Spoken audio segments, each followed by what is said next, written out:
أعوذ بالله من الشيطان الرجيم. واتل عليهم نبأ إبراهيم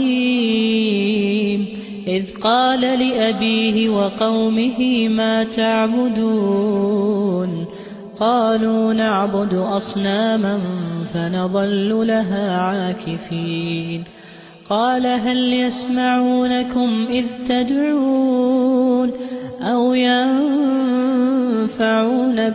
أو يضرون قالوا بل وجدنا آباءنا كذلك يفعلون قال أفرأيتم ما كنتم تعبدون أنتم وآباؤكم الأقدمون فإنهم عدو لي إلا رب العالمين. بسم الله الرحمن الرحيم. واعتصموا بحبل الله جميعا ولا تفرقوا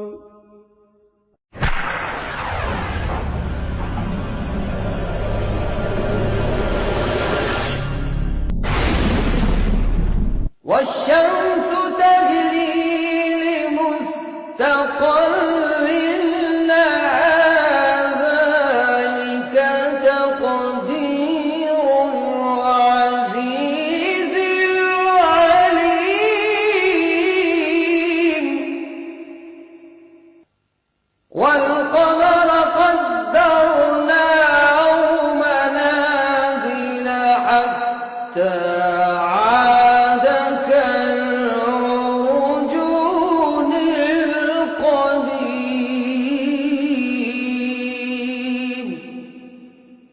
لا الشمس ينبغي لها أن تدرك القمر ولا الليل سابق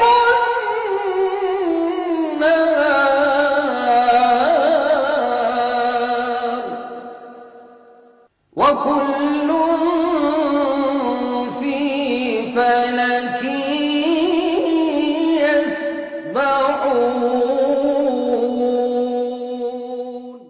حضرات، اللہ کا بہت بڑا کرم اور احسان ہے کہ ہمارے بیچ ایک ایسی عظیم ہستی موجود ہے کہ جن کے پروگرام کے لیے لوگ مہینوں پہلے ہی کوشش کرتے ہیں مگر اس کے باوجود منظوری امکان ہی کے درجے میں ہوتی ہے۔ یہ خدا کی مہربانی نہیں تو اور کیا ہے کہ ہمارے بیچ فضیلت الشیخ مولانا جرجیس احمد صاحب سراجی تشریف فرما ہے کہ جن کے دم قدم سے جلسہ کو زندگی اور سامعین کو روحانی تازگی مل رہی ہے۔ میں حضرت والا اور آپ کے بیچ زیادہ دیر حائل ہونا نہیں چاہتا ہوں، لہذا بغیر کسی تمہید کے اس شعر کے ساتھ دعوت پیش دیتا ہوں کہ چلاؤ تیر جو بہتر تیرے کمان میں ہے، کسی کی آنکھ میں جادو تیری زبان میں ہے۔ میں فضیلت الشیخ مولانا جرجیس احمد صاحب سراجی سے گزارش کروں گا کہ وہ تشریف لائیں اور اپنے موضوع کے تحت خطاب فرمائیں۔ مولانا کا موضوع ہے محبت رسول۔ مولانا تشریف لائیں اور خطاب فرمائیں۔ السلام علیکم ورحمۃ اللہ وبرکاتہ۔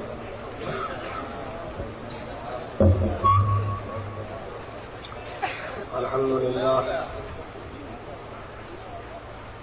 للہ نحمده ونستعینه ونستغفره ونعوذ بالله من شرور أنفسنا ومن سيئات أعمالنا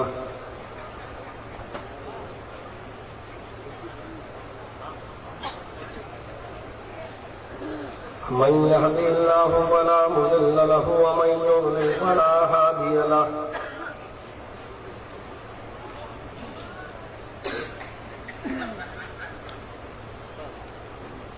وأشهد أن لا إله إلا الله وحده لا شريك له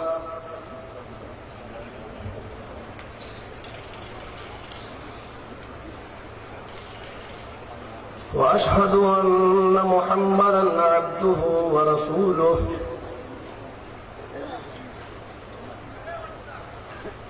أما بعد فإن خير الحديث كتاب الله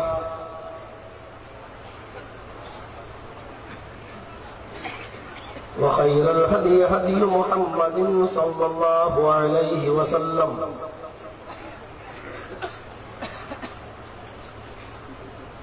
وشر الأمور محدثاتها وكل محدثة بدعة وكل بدعة ضلالة وكل ضلالة في النار.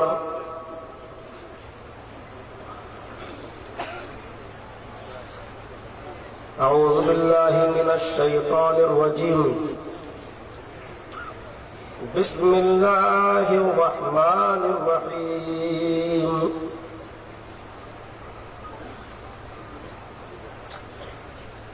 قل إن كان آباؤكم وأبناؤكم وإخوانكم وأزواجكم وعشيرتكم وأموال اقترفتموها وتجارة تخشون كسادها ومساكن ترضونها أحب إليكم من الله ورسوله وجهاد في سبيله فتربصوا حتى يأتي الله بأمره.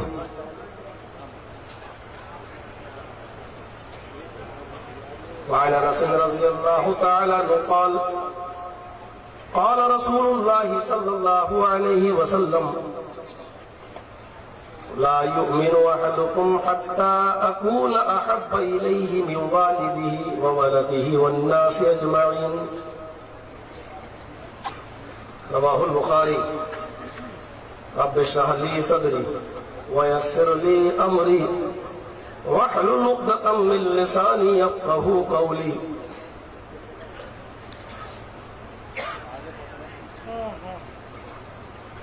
حمد و ثنا، تعریف و توصیف اور ہر قسم کی بڑائی اور ساری خوبیاں اللہ سبحانہ و تعالیٰ کے لیے لائق و سزاوار ہے، جو ہم سب کا معبود ہے، ہم سب کا مسجود ہے، ہم اسی کی عبادت کرتے ہیں اور اسی کو سجدہ کرتے ہیں۔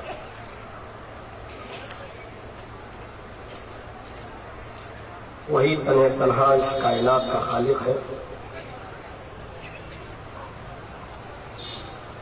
کریٹر آف یونیورس ہے، اس مہان جگت کا سوامی ہے، اس کہانڈ کا رچیتا اور رچنا کار ہے، اس ورلڈ کا ماسٹر ہے، جس نے ہم بنی نوع انسانیت پر بے شمار انعامات و احسانات کیے ہیں، اور اس کی نعمتیں اس کثیر تعداد میں ہیں کہ ہم ان کو نہ تو احاطے تقریر میں لا سکتے ہیں اور نہ تحریر میں۔ ان تعدوا نعمت اللہ لا تحصوها، میرے بندو اگر تم میری نعمتوں کو گننا چاہو اور شمار کرنا چاہو تو نہیں کر سکتے۔ اس نے ہمیں اور آپ کو انسان بنایا، مسلمان بنایا، اور اسلام جیسا ایک سنجیدہ مذہب اس نے ہمیں اور آپ کو دیا، قرآن کریم جیسی ایک مقدس کتاب اس نے ہمیں اور آپ کو عطا فرمائی، جناب محمد رسول اللہ صلی اللہ علیہ وسلم کا امتی ہونے کا شرف بخشا۔ یہ سب اس کی نعمتیں ہیں۔ ہم اللہ سے دعا کرتے ہیں کہ الہ العالمین قیامت کی صبح تک درود و سلام کے بے شمار پھولوں کی بارش فرما، تمام انبیاء کرام پر اور بالخصوص محسن انسانیت رحمت للعالمین جناب محمد رسول اللہ صلی اللہ علیہ وسلم کی ذات اقدس پر اللہم صلی وسلم وبارک علیہ۔ معلوم ہے آپ کو موضوع ہے میرا محبت رسول صلی اللہ علیہ وسلم، اور اس میں کوئی شک نہیں کہ آج ہم مسلمانوں کے درمیان جو ناہمواری نظر آ رہی ہے، یا دوسرے الفاظوں میں کہا جائے، دیکھیے وہاں چند لوگ جائیں، ایسا نہ کریں کہ ایک جائے تو اس کے پیچھے سارے لوگ جائیں، لیکن جلسے میں بدنظمی ہو جائے گی۔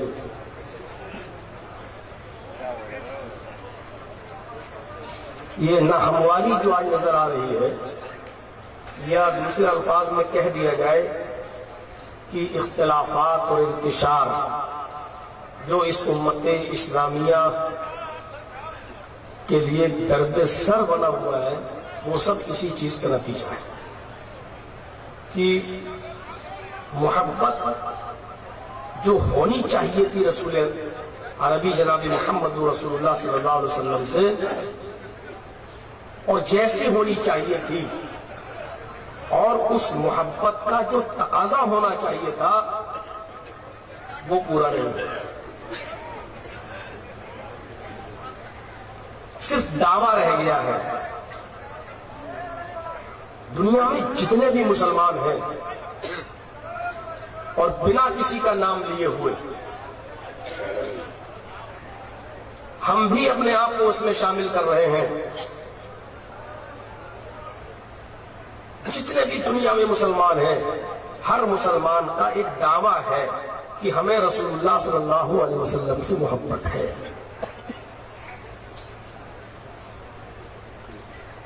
ہر مسلمان کو غور کرنا چاہیے، کیا صرف دعویٰ محبت رسول کے تقاضے کو پورا کر رہا ہے؟ عرب کے جو کافر تھے، ان کو بھی محبت تھی رسول اللہ صلی اللہ علیہ وسلم سے۔ دیکھیے، ذات رسالت پر کسی کو اختلاف نہیں تھا۔ نبی اکرم صلی اللہ علیہ وسلم کی ذات سے محبت کا جہاں تک معاملہ تھا، اس میں کسی کا کوئی اختلاف ہی نہیں تھا۔ وہ لوگ بھی رسول اللہ کی تعریف کرتے تھے جس طریقے سے ہم اپنے جلسوں میں کرتے ہیں۔ وہ نبی اکرم صلی اللہ علیہ وسلم کو امین کہا کرتے تھے۔ اگر محبت نہ ہوتی تو وہ اللہ کے رسول کو امانت دار کیوں کہتے؟ بلکہ کہیں جب اپنا شہر، اپنا علاقہ اور بستی چھوڑ کر جاتے تو اپنے گھر کا ساز و سامان اور اپنے گھر کی چیزیں بطور امانت کے وہ اللہ کے نبی صلی اللہ علیہ وسلم کے پاس رکھا بھی کرتے تھے کہ اس کی آپ عبادت کریے، آپ لوٹ کے آئیں گے تو لے لیں گے۔ ان کو کسی اور پر بھروسہ نہیں تھا۔ ہمارا کوئی دشمن ہو تو وہ تو ہماری خوبیوں کا بھی انکار کرے گا۔ ہم آپ کے دشمن ہیں تو آپ کی اچھائی بھی ہمیں اچھی نہیں لگے گی۔ اگر نبی اکرم صلی اللہ علیہ وسلم برے تھے کافروں کی نظر میں تو وہ امین کیوں کہتے تھے، صادق کیوں کہتے تھے؟ بلکہ یہ لقب وہ دیا کرتے تھے امین کا اور صادق کا۔ حجر اسود کے اپنے مقام پر جب رکھنے کا معاملہ آیا اور سارے قبیلے آپس میں لڑنے لگے کہ میرا سردار رکھے گا، اس کو ہم رکھیں گے، اس کو ہم رکھیں گے، تو اس وقت یہ فیصلہ پایا گیا کہ کل جو صبح خانہ کعبہ میں سب سے پہلے آئے گا وہی حکم ہوگا اور جج ہوگا۔ وہ جو فیصلہ کرے گا اس حجر اسود کو اپنی جگہ سے، اس جگہ سے اٹھا کر اپنی جگہ پر وہی آدمی جس کے بارے میں فیصلہ کرے گا وہی فیصلہ مانا جائے گا، اس کو حکم اور جج مان لیا جائے گا۔ اور جا کر سب اپنے اپنے گھروں میں سو گئے کہ صبح سب سے پہلے ہم جائیں گے، خانہ کعبہ میں سب سے پہلے ہم جائیں گے۔ نبی اکرم صلی اللہ علیہ وسلم سب سے پہلے پہنچ گئے، حالانکہ ابھی آپ نبی نہیں بنے تھے، ابھی آپ رسول نہیں ہوئے تھے، لیکن صبح سب سے پہلے آپ کی آنکھ کھلی اور خانہ کعبہ میں سب سے پہلے آپ پہنچ گئے۔ جب بعد میں لوگ یہاں سے پہنچے تو ان لوگوں کا جواب یہ تھا، جب لوگوں نے اللہ کے نبی کو خانہ کعبہ میں موجود پایا، محمد ابن عبداللہ کو، تو سارے لوگوں کی زبان سے جو جملہ نکلا وہ جملہ یہ تھا، قد جاء الامین قد جاء الصادق، امین آ گیا، صادق آ گیا۔ اور آئے محمد، اس وقت آپ رسول نہیں تھے، آئے محمد ابن عبداللہ، آپ جو بھی فیصلہ کریں گے ہمیں منظور ہے۔ یہ تیقن کا وہ درجہ ہے جو آج تک کسی کو حاصل نہیں ہوا۔ میری بہن یا میری بیٹی کی شادی کہیں ہو جائے اور طلاق ہو جائے اور مولانا جرجیت صاحب اپنی بہن کے حق میں بہنوئی پر مقدمہ دائر کر دیں یا داماد پر مقدمہ دائر کر دیں، تو ہم تو یہ سوچتے ہیں کہ اگر اس سٹی کورٹ سے میرے حق میں فیصلہ گیا تب تو ہم مانیں گے، اور اگر وہ فیصلہ میرے خلاف جاتا ہے تو ہم ہائی کورٹ میں جائیں گے، نہیں مانیں گے ڈسٹرکٹ کورٹ کا فیصلہ، اور ہائی کورٹ کا فیصلہ بھی اگر میرے حق میں گیا تو ٹھیک ہے، نہیں تو ہم سپریم کورٹ جائیں گے۔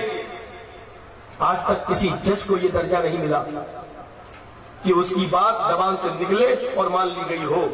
بڑی عدالتوں میں چیلنج کیا جا سکتا ہے، لیکن محمد رسول اللہ صلی اللہ علیہ وسلم کو تیقن کا وہ درجہ حاصل تھا کہ جو سب سے پہلے آئے گا وہی فیصلہ کرے گا۔ اللہ کے نبی سب سے پہلے پہنچ گئے، کافروں نے کہا صادق آ گیا، امین آ گیا، اے محمد آپ جو بھی فیصلہ کریں گے ہمیں منظور ہے۔ ابھی فیصلہ ہوا نہیں، لیکن منظوری پہلے دے دی لوگوں نے کہ آپ جو بھی فیصلہ کریں گے ہمیں منظور ہے، جو بھی فیصلہ کریں گے آپ ہمیں منظور ہے، چاہے وہ فیصلہ میرے خلاف جائے یا میرے حق میں جائے۔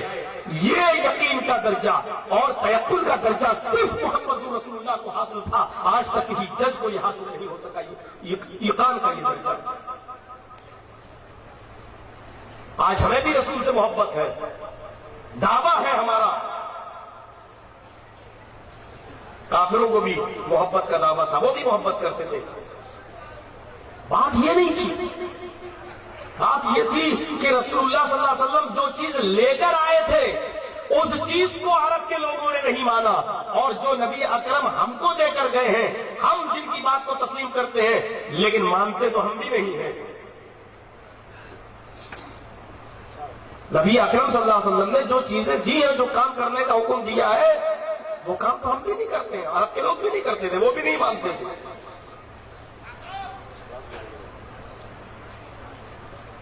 آج ایک لفظ اس کی جگہ پر استعمال ہوتا ہے اور لوگ اپنے آپ کو محبت کے اس جملے سے ہٹا دینا چاہتے ہیں، جبکہ قرآن میں محبتی کا لفظ آیا ہے، قُلْ إِن كُنتُمْ تُحِبُّونَ اللَّهَ، دیکھیے حب کا لفظ آ رہا ہے، لا يؤمن احدكم حتى اكون احب اليكم، یہاں پر بھی لفظ حب آ رہا ہے۔ محبت کا ہی لفظ پاکیزہ لفظ ہے، اور اللہ نے بھی اور نبی اکرم نے محبت ہی کے لفظ کو برقرار رکھا۔ اس کی جگہ پر آج ہماری سوسائٹی اور سماج میں ایک دوسرے لفظ نے جگہ لے لی ہے، عشق نے۔ ہم عاشق رسول ہیں۔ یہ لفظ عشق اور لفظ محبت زمین و آسمان کا فرق ہے۔ محبت ایک آپ خوبی ہے، محبت کا ہو جانا خوبی ہے۔ ہمیں آپ سے محبت ہے، آپ کو ہم سے، رسول کو امتی سے، امتی کو رسول سے، اور وہ کوئی مانے یا نہ مانے، میرا دشمن مانے یا نہ مانے، میرے اندر جو خوبی ہے وہ اپنے آپ بنوا لیتی ہے، آپ کے اندر جو خوبی ہے وہ اپنے آپ ہمیں بنوا لے گی۔ آپ بہت پیسے والے ہیں، بہت دولت مند ہیں، لیکن ہم آپ کو پیسے والا نہیں مان رہے، لیکن دل ہمارا بھی اندر سے تسلیم کر رہا ہے کہ ہم لاکھ انکار کریں لیکن وہ پیسے والا ہے۔ یہ ہوتی محبت جو منوا لی جاتی ہے، آپ تسلیم کریں نہ کریں لیکن آپ کا دل اندر سے تسلیم کر رہا ہے۔ لیکن لفظ عشق میں بہت فرق ہے، اس کے اندر ہزار برائیاں ہیں میرے معشوق کے اندر، لیکن وہ ہمیں اچھی لگ رہی ہے یا لگ رہا ہے، بس یہ ہے عشق۔ دنیا کہہ رہی ہے وہ جواری ہے، وہ کبابی ہے، یہ لڑکی اس سے شادی مت کر، لیکن نہیں، ہمیں اچھا لگ رہا ہے، وہ ہمیں وہ اچھی لگ رہی ہے، تو عشق ایک بیماری ہے، محبت ایک خوبی ہے۔ محبت اپنا مقام خود بنا لیتی ہے، اور عشق وہ ہے جو ہو جاتا ہے چاہے کتنی برائیاں ہوں عاشق میں یا معشوق میں، لیکن وہ ہمیں اچھا لگنا چاہیے بس۔ اور محبت اور عشق کے لفظ میں ایک اور فرق ہے۔ آپ اپنی ماں کے بارے میں کوئی پوچھے آپ سے کہ آپ کو اپنی ماں سے محبت ہے تو آپ کہیں گے ہاں ہے۔ کوئی آپ سے کہے کہ آپ کو اپنی بہن سے محبت ہے تو آپ کہیں گے بالکل، ایک ہی بہن ہے میری، اس سے محبت نہیں کریں گے تو کس سے کریں گے؟ دیکھیے محبت کا لفظ۔ بیٹی سے محبت ہے، بیوی سے محبت ہے، لیکن تھوڑی دیر کے لیے تخیل کی شاہراہ پر سوار ہو کر تھوڑی دیر کے لیے سوچئے، اگر محبت کا مقام عشق کو حاصل ہوتا تو لفظ عشق سے بھی آپ کو محبت ہونی چاہیے۔ لیکن اگر کوئی آپ سے کہے کہ تمہیں تمہاری ماں سے عشق ہے، اگر کوئی کہے کہ بھائی تجھے اپنی ماں سے عشق ہے تو کیا کہ ہم چپ، بہن سے عشق ہے، پاگل نہیں کا کیسی بات کرتا ہے؟ ماں بہن بیٹی تک کیوں جا رہا ہے؟ غور کریے، اور یہی ایک میسج ہے پوری تقریر کا۔ جو لفظ عشق کا آج ہم اور آپ اپنی ماں، اپنی بہن اور اپنی بیٹی کے لیے استعمال نہیں کرتے ہیں، وہ لفظ عشق ہم رسول کے لیے استعمال کرتے ہیں کہ ہم عاشق رسول ہیں۔ جو لفظ ہم اپنی ماں، بہن اور بیٹی کے لیے بولنا گوارا نہیں کرتے ہیں، وہ لفظ بیماری والا جملہ آج ہم اپنے رسول جناب محمد رسول اللہ کے لیے استعمال کرتے ہیں۔ یہ محبت کا معیار ہے آج کا۔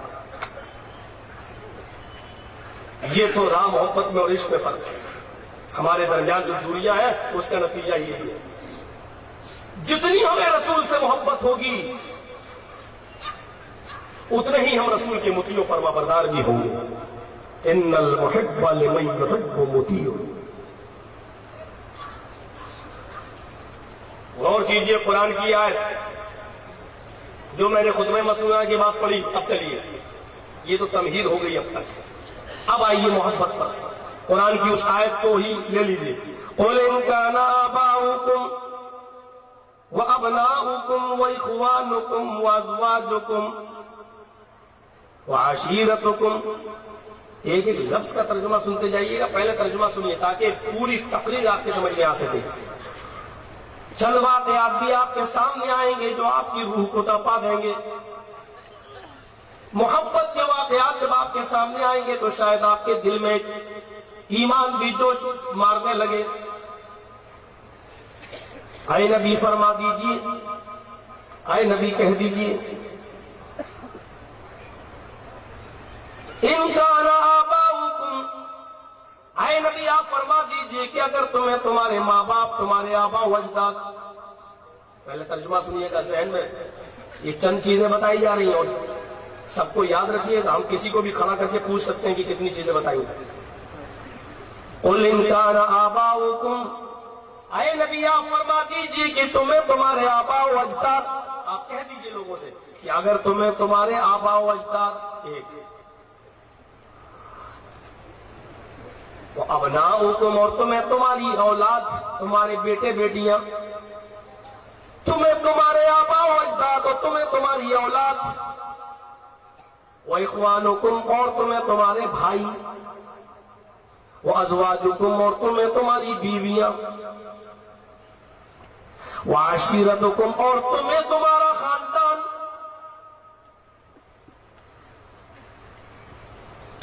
وَأَمْوَالٌ اقْتَرَفْتُمُوهَا، اور تمہیں تمہارا وہ مال جس کو تم نے محنت کر کے حاصل کیا ہے، تم نے اس کو کمایا، پونجی بیلنس بنایا، تمہیں تمہارا مال و دولت جو تم نے کمایا، وَتِجَارَةٌ تَخْشَوْنَ كَسَادَهَا، اور تمہیں تمہاری وہ بزنس، تمہیں تمہارا وہ کاروبار، تمہیں تمہاری وہ تجارت جس کے نقصان کا تمہیں ڈر لگا رہتا ہے۔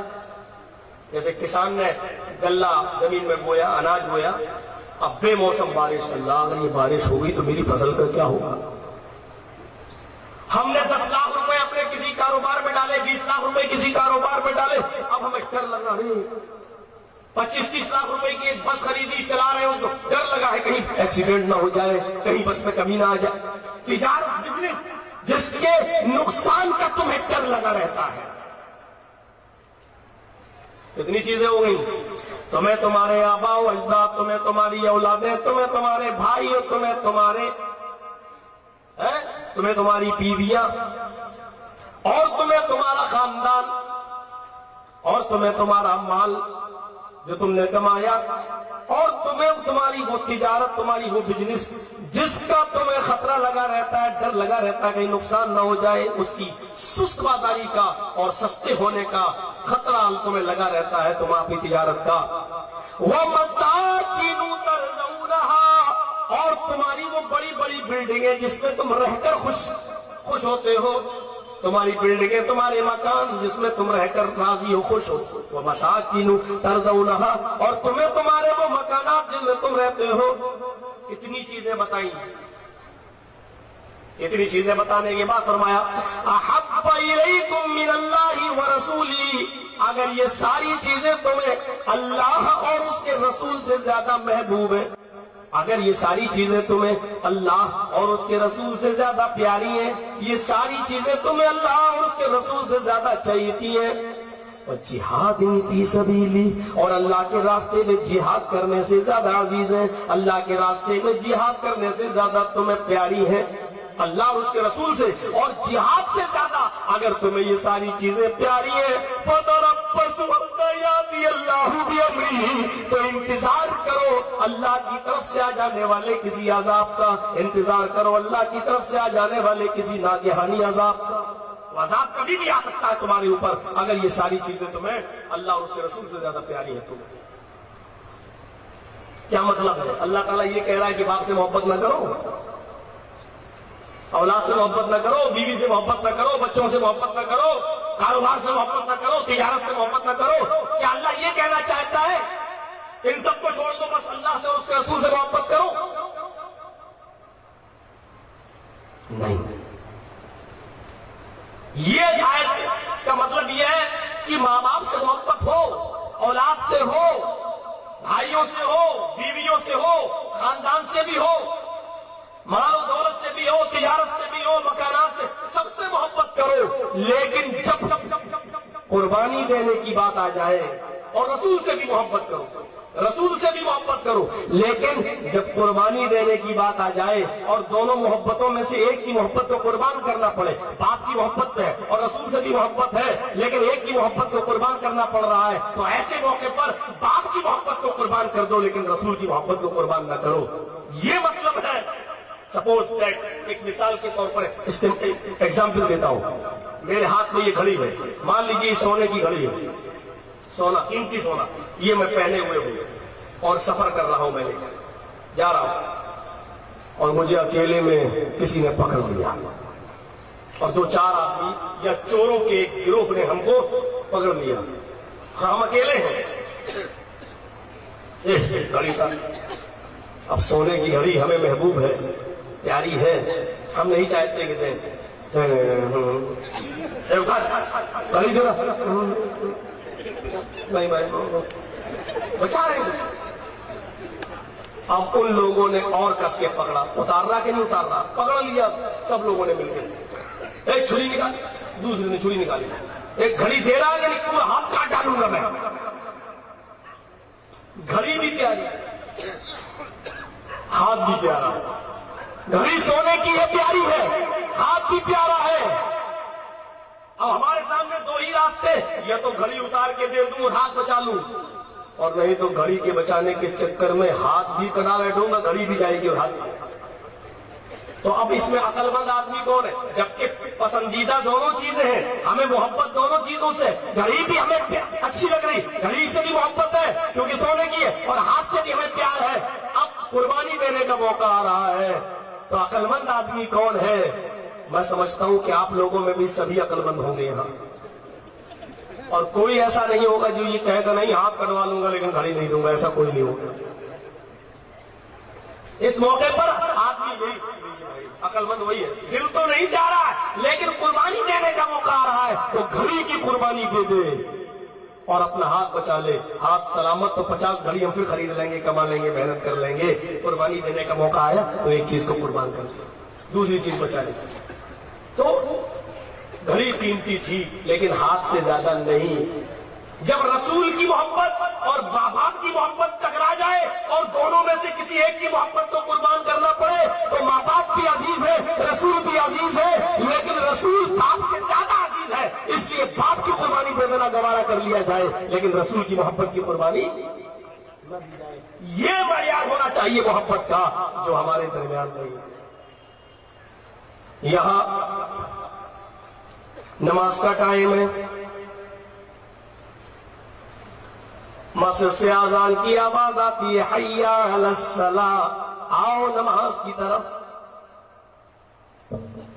محمد رسول اللہ کا فرمان ہے کہ الصلاۃ قرۃ عینی, نماز میری آنکھوں کی ٹھنڈک ہے. ہمیں رسول سے بھی محبت ہے, رسول کا فرمان ہے نماز میری آنکھوں کی ٹھنڈک ہے, لیکن ہم جلوس میں شامل ہیں اور ہمیں بھی رسول سے محبت ہے اور ہم سینہ ٹھونک ٹھونک کر یا محمد یا حبیبی یا رسول اللہ کے نعرے لگا رہے ہیں. میرے پیارے ساتھیوں, محبت کا معیار دیکھنے کی چیز ہے. نبی کا فرمان ہے کہ الصلاۃ قرۃ عینی, نماز میری آنکھوں کی ٹھنڈک ہے, لیکن ہم نعرے لگا رہے ہیں. ہم نے محبت کا معیار یہ سمجھا ہے نماز پڑھو یا نہ پڑھو, روزہ رکھو یا نہ رکھو, عمل کرو یا نہ کرو, لیکن ہم رسول کا نام لیتے رہیں, رسول کا نام لیتے رہیں, رسول کا نام لیتے رہیں. بس یہ محبت کا جو تقاضا تھا وہ ہمیں حاصل ہو گیا اور محبت کا معیار ہمیں مل گیا. تو یہ محبت کا معیار نہیں ہے, اسی لیے ہم کہتے ہیں کہ دعوت تو ہمیں ہے, اظہار بھی کر لیتے ہیں سال میں ایک مرتبہ, لیکن محبت کا جو معیار ہے جو نبی اکرم بتا کر دے وہ نہیں حاصل ہو رہا ہے. آئیے ذرا محبت کے معیار کو دیکھیں اور ڈھونڈیں اور تلاش کریں. ایک اور نہیں, ابھی تو ہم نے ہاتھ بچا لیا, محبت کو ایک اور مثال سے سمجھو. ہاتھ بچا لیا, گھڑی دے دی. اب جنگل میں اگر کوئی آدمی ہم کو پکڑ کے یہ کہتا ہے یہ ہاتھ دے مجھے, اپنا ہاتھ دے, میری زندگی برباد ہو جائے گی, تم میرا ہاتھ کاٹ رہا. ہاتھ دے رہا یا نہیں دے رہا, پکڑو اس کو, پکڑ لیا, ہاتھ دیں تو چھڑا بھی پیٹ میں بھونکتے ہیں. ابھی ہم تو اب یہاں دو چیزیں ہیں, ابھی تو گھڑی لے کر ہاتھ بچا لیا, لیکن اب یہاں ہاتھ اور جان میں سے ایک چیز کی قربانی دینا پڑ رہی ہے. ہر آدمی یہ چاہے گا کہ جب ایسی نوبت آ جائے تو پھر ہاتھ کٹوا لیا جائے, چلو دوسرا ہاتھ تو سلامت رہے گا, پیر تو سلامت رہیں گے, میری بیوی بچے تو کم سے کم میری نگاہوں کے سامنے رہیں گے. یہاں ہاتھ کٹا لیا جاتا ہے اور اپنی جان بچا لی جائے گی, کیونکہ جان زیادہ عزیز ہے بنسبت ہاتھ کے. بس یہی معیار ہے رسول کی محبت کا.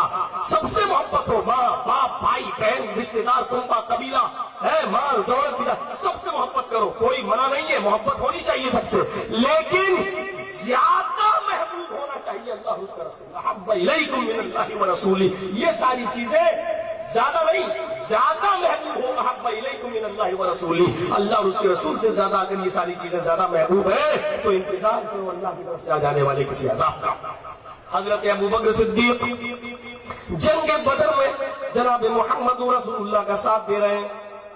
حضرت ابوبکر صدیق رضی اللہ تعالیٰ عنہ جنگ بدر میں اللہ کے نبی کا ساتھ دے رہے ہیں, لیکن اسی جنگ بدر کے اندر ابوبکر صدیق کا بیٹا اپنے کافر بھائیوں کا ابو جہل کا ساتھ دے رہا ہے. یہ پہلی جنگ تھی ایسی کہ باپ اگر نبی کے ساتھ ہے تو بیٹا کافروں کے ساتھ ہے, اور بیٹا نبی کے ساتھ ہے تو باپ کافروں کے ساتھ ہے. یہ پہلی جنگ کے اندر لوگوں نے وہ نظارہ دیکھا. ابو بکر نبی کا ساتھ دے رہے ہیں اور ان کا بیٹا ابو جہل کا ساتھ دے رہا ہے. لڑتے لڑتے لڑتے لڑتے ابو بکر صدیق اپنے بیٹے کے سامنے آ گئے, تلوار اٹھائی, بیٹے نے جیسی تلوار اٹھائی بیٹے نے, باپ اس بڈھے کو کون آ گیا میرے سامنے, اور جیسی تلوار اٹھائی دیکھا ہے یہ تو میرا باپ ہے, باپ مومن بیٹا کافر, دیکھا سامنے میرا باپ ہے, ہاتھ سے مارے, ہٹو نا, کہاں آ گئے, چلو میرے ہاتھ سے مر جاتے تو ہٹا دیا. پھر لڑنے لگے حضرت ابو بکر صدیق, کافروں پر حملہ کر رہے ہیں, بیٹا مسلمانوں پر حملہ کر رہا ہے. لڑتے لڑتے لڑتے لڑتے پھر باپ بیٹے کی تلوار کے نیچے آ گیا, بیٹے نے پھر تلوار اٹھائی, دیکھا یہ پھر میرا باپ, چھوڑ دیا. 10 مرتبہ اس جنگ بدر میں باپ اپنے بیٹے کی تلوار کے نیچے آیا اور بیٹے نے دیکھا یہ میرا باپ ہے, چھوڑ دیا. اب تو جاؤ, میں نہیں چاہتا ہوں کہ میرے ہاتھ سے میرا باپ مارا جائے۔ جنگ بدر ختم ہو گئی، کچھ مہینوں کے بعد بیٹا پھر ایمان کی دولت سے مالا مال ہو گیا۔ ایک دن آیا کہ ابو بکر صدیق کا بیٹا مالو ایمان کی دولت سے مالا مال ہو گیا۔ آج باپ اور بیٹے دونوں ایک دسترخوان پر بیٹھے ہیں اور کھانا کھا رہے ہیں ایک ہی گھر کی چھت کے نیچے۔ اب دیکھیے میں یار دوستوں، بیٹا تذکرہ چھیڑ دیتا ہے، ابو یاد کرو جنگ بدر، کتنی مرتبہ میری تلوار کے نیچے آئے ہیں۔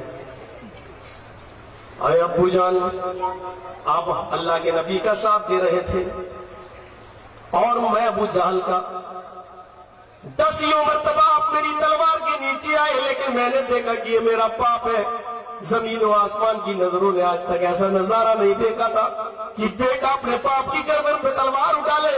میں نے سوچا کہ یہ منحوس دن میرے سامنے نہ آئے کہ میں اپنے ہاتھ سے اپنے باپ کو قتل کر دوں۔ میں نے لوگوں سے نظریں بچاتے ہوئے تمہیں الگ کر دیا۔ اے ابو جان، اگر کہیں میں پہچان نہ پاتا اور آپ کی گردن جھکی رہتی تو میرے ہاتھ سے کٹ گئے ہوتے۔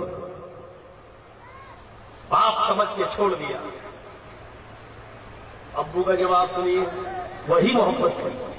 اور باپ کا جواب تھا، بیٹے تم نے اپنی بات کہہ دی، لیکن کبھی یہ بھی غور کیا کہ جنگ بدر تو بہت سے کافروں سے ہو رہی تھی اور اس میں تمہاری تعداد بھی زیادہ تھی۔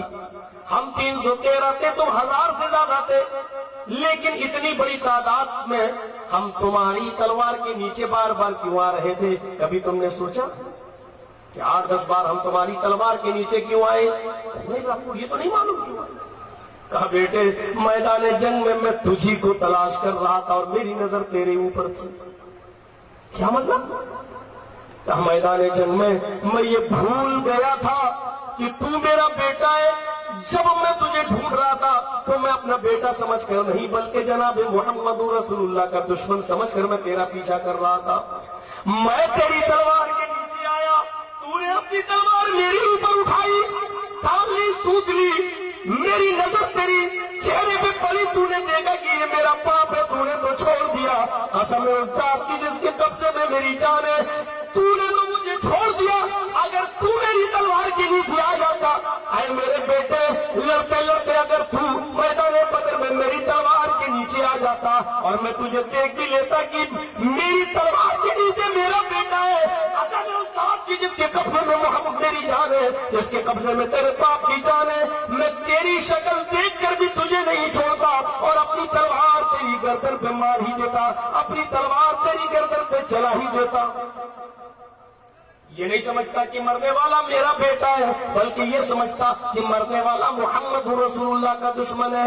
اس لیے کہ بیٹے تم مجھے چہیتے ہو محبوب ہو، لیکن تم سے زیادہ چہیتا اور تم سے زیادہ عزیز میری نظر میں جناب محمد رسول اللہ صلی اللہ علیہ وسلم ہے۔ یہ ہے محبت کا معیار۔ جب قربانی دینے کی بات آئے تو اولاد کی قربانی دے دی جائے، لیکن محمد رسول اللہ کی قربانی نہ دی جائے، رسول کی محبت کی قربانی بنی جائے۔ یہ دعوے کرتے رہو کہ ہمیں رسول سے محبت ہے، ہم نہیں کر رہے، تم نہیں کر رہے ہو۔ امریکہ بھی دعویٰ کرتا ہے کہ ہم سے بڑا امن پسند کوئی ہے ہی نہیں، پوری دنیا سے آتنکواد ختم کر کے۔ بتائیے، ایک ڈکیت اور چور یہ کہہ رہا ہے کہ ہم چوری مٹا کے رہیں گے، ایک دہشت گرد اور ٹیررسٹ کنٹری یہ کہہ رہی ہے کہ ہم دنیا سے آتنکواد کا خاتمہ کر کے رہیں گے، جو خود پوری دنیا کے غریب اور مظلوم انسانیت کے خون میں جس کے ہاتھ ڈوبے ہوئے ہوں، اور وہ یہ کہہ رہا ہو کہ ہم خون خرابہ مٹا کے، منہ سے یہ باتیں اچھی نہیں لگتی، لیکن کہہ رہا ہے، کہتا رہے۔ یہ تو اولاد سے زیادہ محبت ہو گئی۔ جب اولاد کا لفظ پہلے آگے، جبکہ باپ کی بات مجھے بتانا تھی لیکن اپناؤں کو میں نے بتا دیا۔ چلیے، بیٹے سے زیادہ رسول سے محبت۔ ایک اور واقعہ سنیے۔ کھانا کھا رہے حضرت ابو بکر صدیق، حضرت عمر فاروق، اور کھانا کھا کے فارغ ہو کے بیٹے کے لیے کھانا رکھ دیا، اور بیٹا گھڑ سواری اور تیر اندازی سیکھتا تھا۔ عرب کے اندر یہ مشہور مشغلہ تھا، گھوڑ سواری، بچے چھوٹے سب سے پہلے گھوڑ سواری سیکھا کرتے تھے اور تیر اندازی۔ بچہ جاتا تھا پریکٹس کرنے کہیں ان کا، تیر اندازی سیکھتا تھا، گھوڑ سواری سیکھتا تھا. ایک دن پسینہ پسینہ ہو کر محنت کر کے گھوڑ سواری تیر اندازی سیکھتے ہوئے آیا گھر پہ، پسینہ پسینہ تولیہ رومال سے اپنا پسینہ پوچھتے ہوئے گھر میں گھستا. السلام علیکم. باپ نے کہا وعلیکم السلام. ابو بھوک لگی ہے. کہا بیٹے کھانا کھا لو. جیسے ہی ہانڈی کا ڈھکن اٹھایا، پلیٹ کا ڈھکن اٹھا، ہانڈی کا ڈھکن، اور ہانڈی اٹھا کے ایسے دیا. ابو یہ کیا پکا ہے؟ چو رہا ہے. ابو یہ کیا ہے؟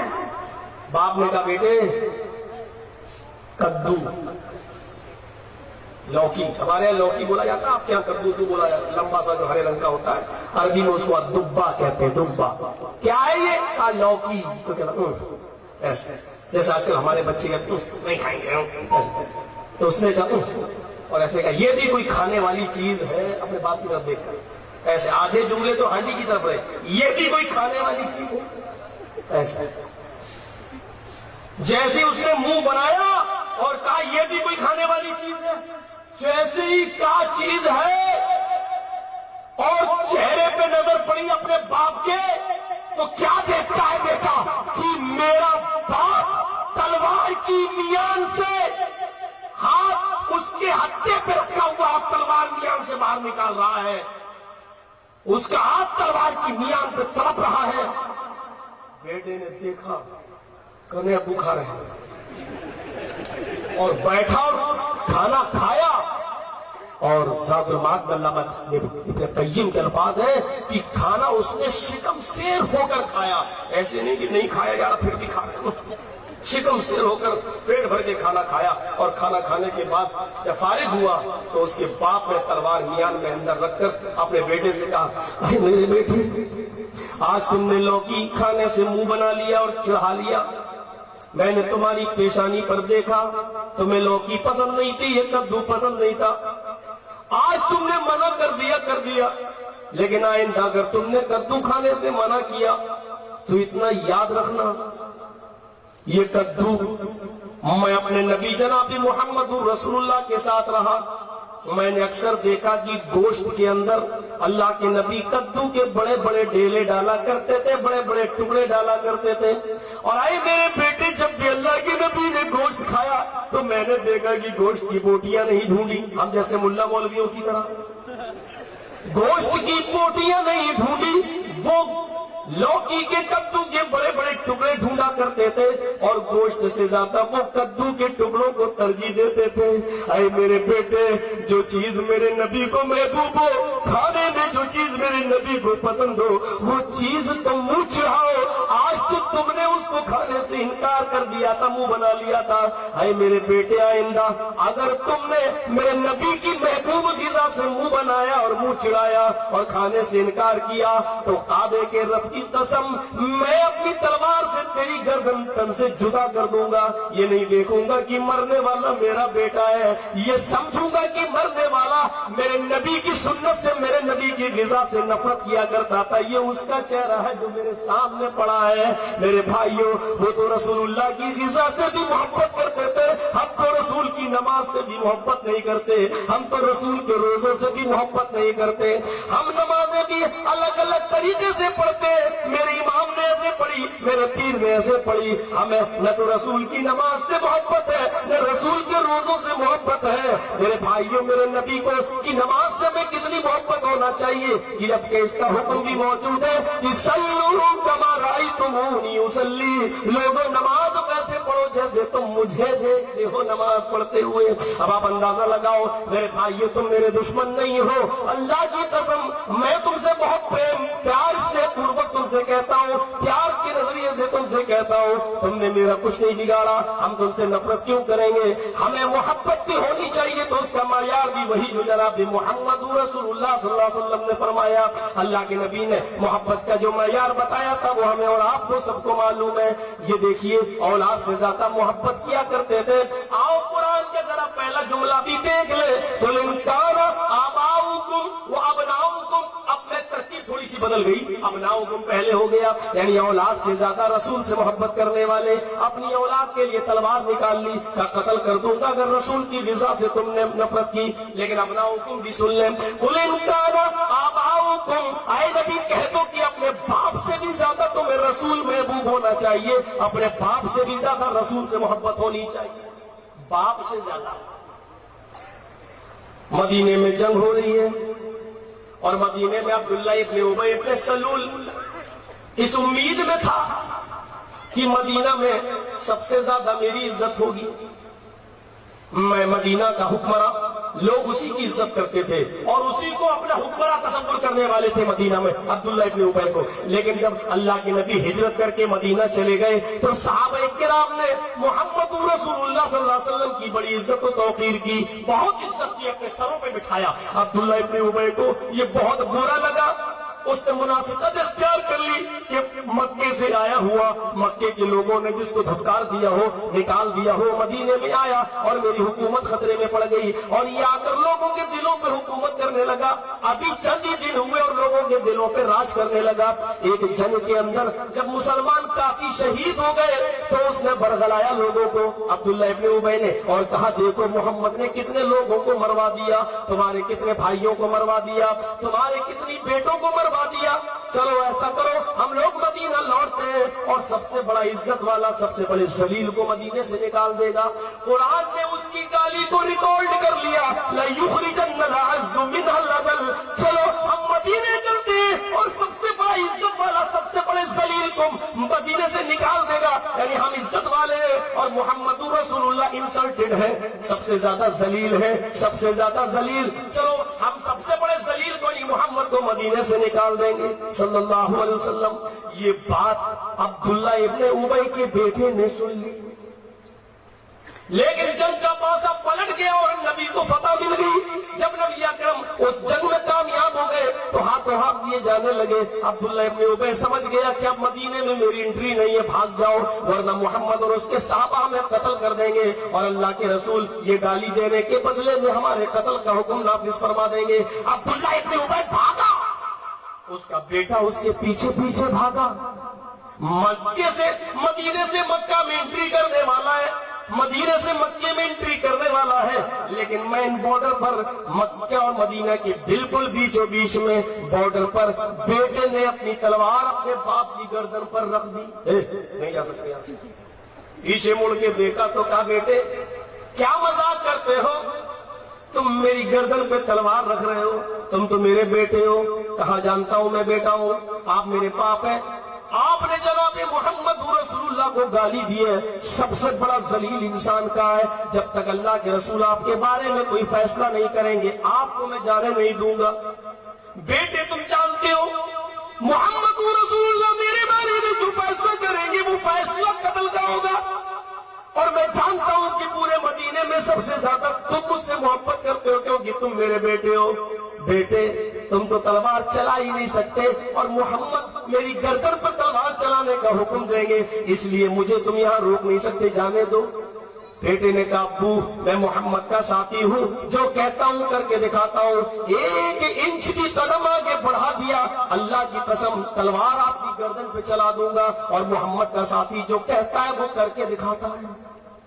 اتنے میں اللہ کے رسول آ گئے، کہا کیا ہوا؟ بیٹے کی باپ کی گردن پہ تلوار؟ اللہ کے نبی اس نے آپ کو ایسا ایسا کہا ہے کہ سب سے بڑا عزت والا سب سے بڑے ذلیل کو مدینے سے نکال دے گا۔ اچھا تمہارے باپ نے مجھے سب سے بڑا ذلیل کہا، اب تو فیصلہ اللہ ہی کرے گا، اس کے بارے میں کیا حکم صادر ہوتا ہے؟ آپ بیٹھ گئے وحی کا انتظار کر رہے ہیں، اے اللہ عبداللہ ابن ابی کے بارے میں تو ہی فیصلہ کر کے اس کے بارے میں کیا فیصلہ کیا جائے۔ آپ بیٹھ گئے، ابھی بیٹھے ہیں وحی کا انتظار کر رہے ہیں کہ جبریل آسمان سے کیا خبر لے کے آتا ہے۔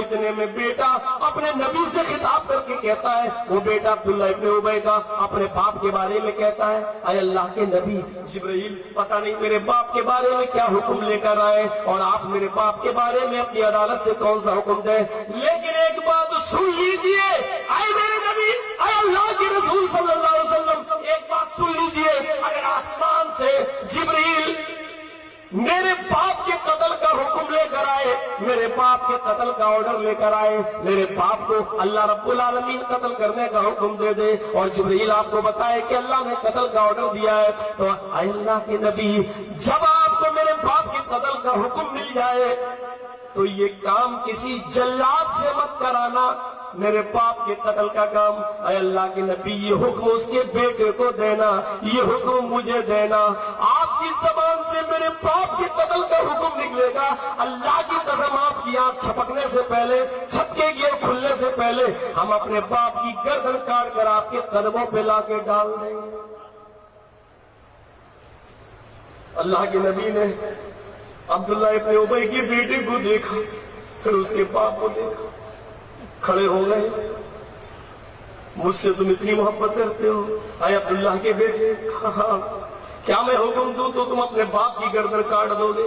اللہ کے رسول آپ حکم دے کے دیکھیے۔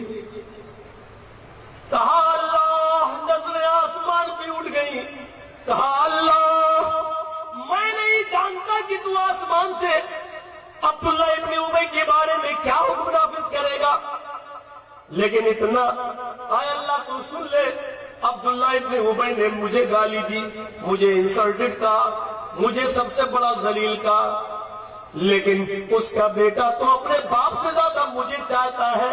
اے اللہ آسمان سے تو جو بھی حکم نافذ کر، جو بھی حکم دے گا ہم اس کو نبھائیں گے، لیکن جہاں تک مجھے اس نے گالی دی، میں اپنا ذاتی جرم جو میرے ساتھ کیا گیا ہے ہم اس کو معاف کر رہے ہیں، اس لیے کہ عبداللہ ابن ابی کا بیٹا اپنے باپ سے زیادہ مجھ سے محبت کرتا ہے۔ اے اللہ جس کے پاس ایسا لڑکا ہو جو اپنے باپ سے زیادہ مجھ سے محبت کرتا ہو تو میں اس کے لیے اس کے باپ کی زندگی کو بخش رہا ہوں۔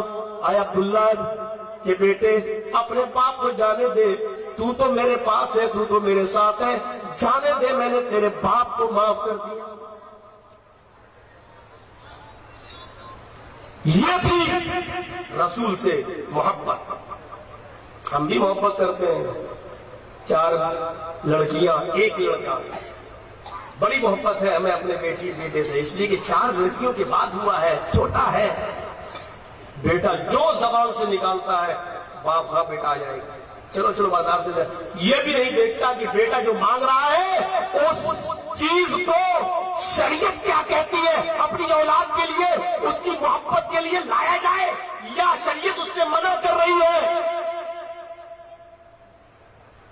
مان لو صبح ہمارا بیٹا 10 سال سے بڑا ہے، فجر کی اذان ہوتی ہے، الصلاۃ خیر من النوم، حاجی صاحب ہیں، ہم حج کر کے آئے ہیں، لمبی داڑھی ہے، اٹھتے ہیں، وضو بنایا، سعودی عرب کا رومال ڈالا، سر سے چل دیے مسجد میں نماز پڑھنے فجر کی، سردی میں کانپ بھی رہے، بیٹے کو نہیں اٹھا رہے، سونے کو ابھی اسکول جائے گا، سونے کو چلے گئے۔ محمد رسول اللہ کا فرمان یہ تھا، قرآن بھی کہتا قوا انفسکم واہلیکم نارا، اپنے آپ کو بھی جہنم سے بچاؤ اور اپنے بیوی بچوں کو بھی جہنم سے بچاؤ۔ اللہ کے نبی کا فرمان یہ کہ بچے جب 7 سال کے ہو جائیں تو ان کو نماز کا حکم دو، اور 10 سال کے ہو جائیں نہ پڑھے تو مار مار کے ان کو مسجد کی طرف لے جاؤ۔ اللہ نبی کا فرمان تو یہ کہ 10 سال سے بڑا اس کو اٹھایا جائے، نماز پڑھائی جائے، نہ پڑھنے جائے تو مار مار کے لے جایا جائے، لیکن ہم اس کی محبت میں آ گئے، مسجد کی طرف تو نہیں لے جا رہے لیکن خود جا رہے ہیں، اور خود بھی ایسی نماز پڑھ رہے ہیں کہ نماز پڑھ کے نکلتے ہیں تو ایسا لگ رہا ہے جیسے اللہ پر احسان کر کے آ رہے ہیں۔ رسول کی محبت کہاں رہی؟ دعوے ہی دعوے ہیں، دوسروں میں بھی ہم میں بھی دعوے، بس باپ سے زیادہ رسول سے محبت، اولاد سے زیادہ رسول سے محبت۔ آئیے تیسرے جملے پہ آئیے،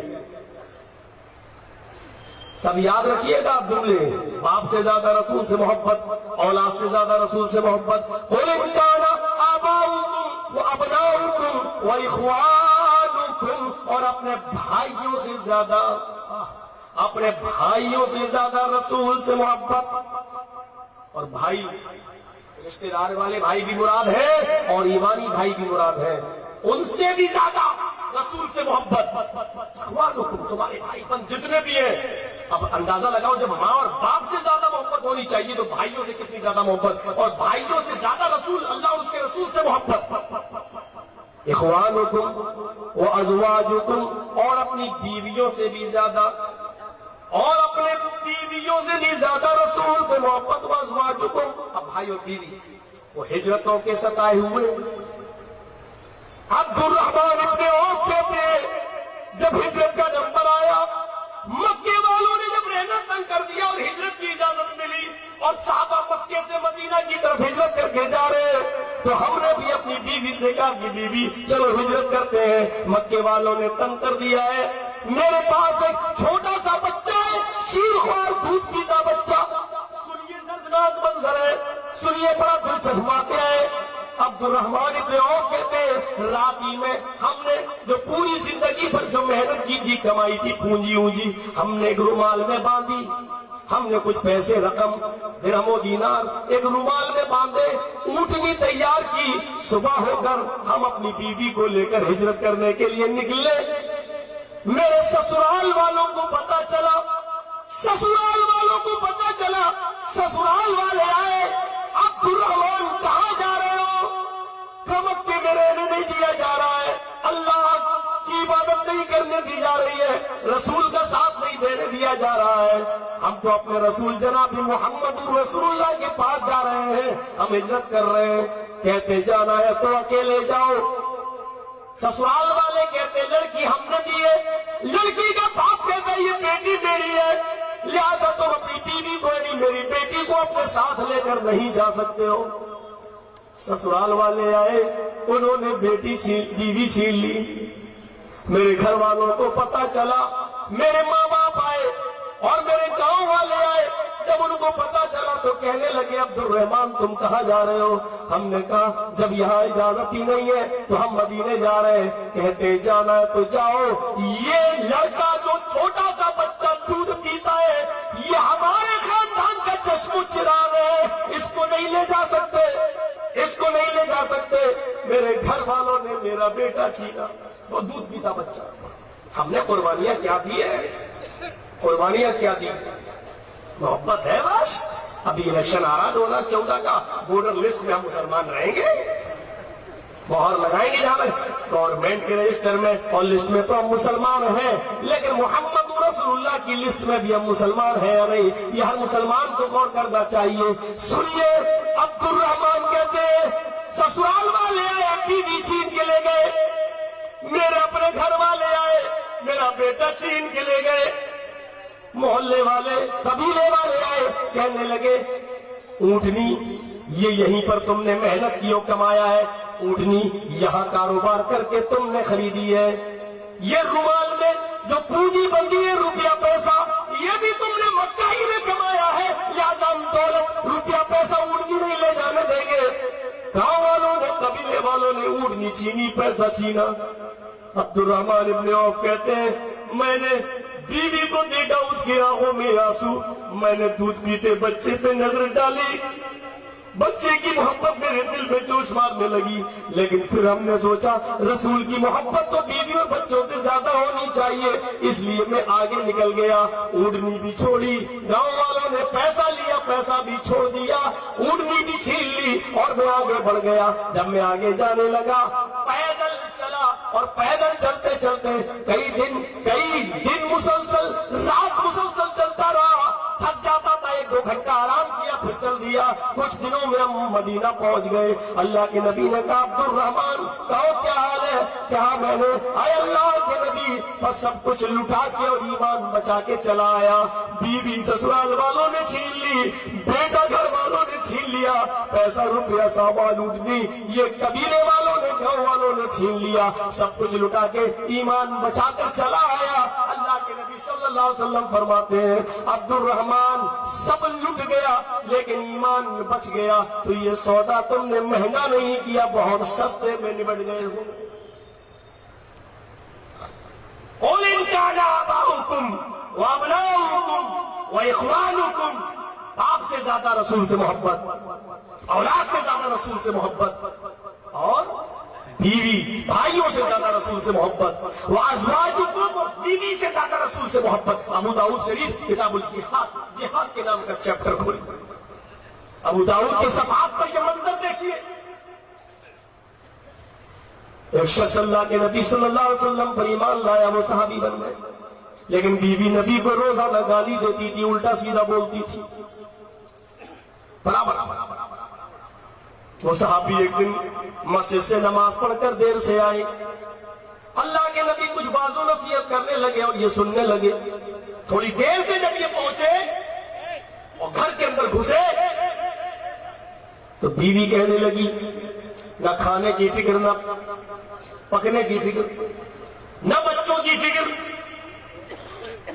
جب دیکھو تب محمد کی بات، جب دیکھو تب محمد کی بات. اور اس نے کچھ نازیبا جملے بول دیے، کچھ نازیبا جملے بول دیے جو گالی تک پہنچ جاتے ہیں. اس نے اللہ کے رسول کو کچھ الٹا سیدھا کہہ دیا.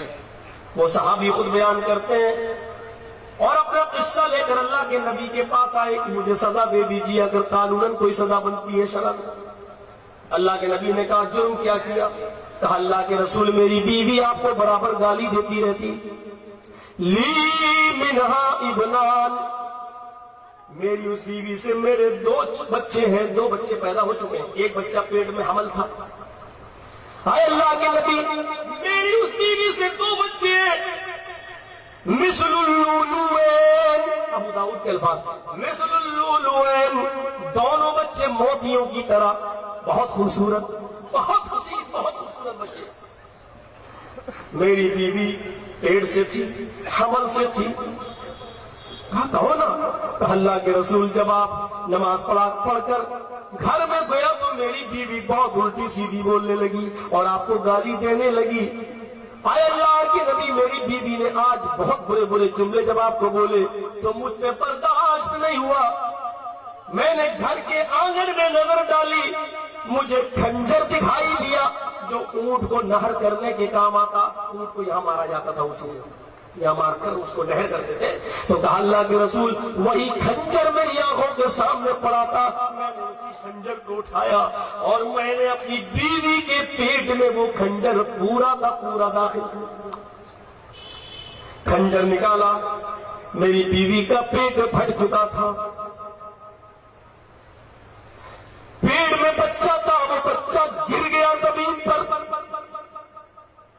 اے اللہ کی نبی تھوڑی دیر تو تڑپ کر میری بیوی مر گئی، کھٹی ہو گئی. یہ جرم میں نے چھپانا گوارا نہ کیا. آپ کی عدالت میں آ گئے ہو، میں اپنی بیوی کا قاتل ہوں، میں اپنی بیوی کا قاتل ہوں، سب کچھ برداشت کر سکتا ہوں، لیکن اس نے آپ کو گالی دی، یہ مجھ پہ برداشت نہیں ہوا. اے اللہ کے نبی میں نے اس کو ختم کر دیا. تھوڑی دیر آپ رکے، سوچا، غور کیا اور پھر ما ينطق عن الهوى، میرا نبی جو فیصلہ کرتا وہ اپنی مرضی سے نہیں، جب تک اللہ تعالیٰ نہ کہہ دے، اللہ نہ بتا دے، جبریل کو نہ بھیج دے. تھوڑی دیر کے بعد فیصلہ ہوتا ہے. اللہ کے سپاہی سے بدلہ نہیں لیا جا سکتا ہے.